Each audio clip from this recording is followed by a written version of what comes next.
let's say you're an emergency medicine doctor and a 32-year-old woman, G2P1 at 18 weeks gestation, presents to your emergency room with a chief complaint of fever, lower abdominal pain, and vaginal discharge for the last day and a half.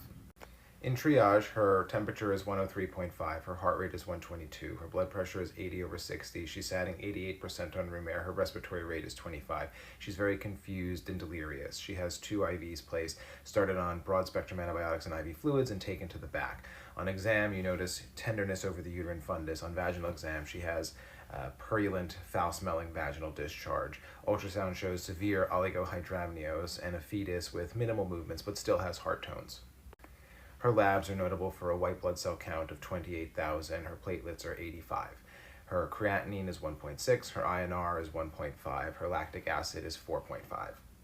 She is immediately admitted to the ICU for intensive monitoring. She has a fetal monitor placed. She has a central line placed to start vasopressors. Her blood cultures return back with polymicrobial sepsis. She has E. coli and group B streptococcus bacteremia. Despite being on broad-spectrum antibiotics and vasopressors, her blood pressure continues to drop.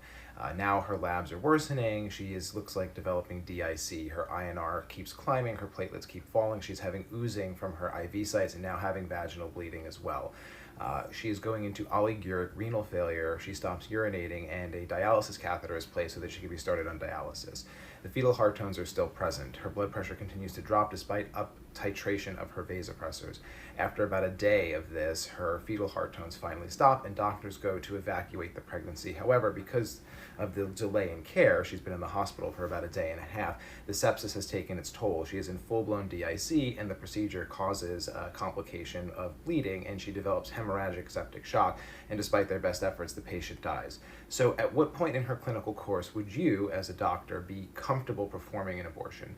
With the revocation of this EMTALA law, when would you feel comfortable doing this? At what point during this course that I just told you would you feel comfortable performing an abortion to save the patient's life and to protect yourself from legal ramifications? Would love to hear your response.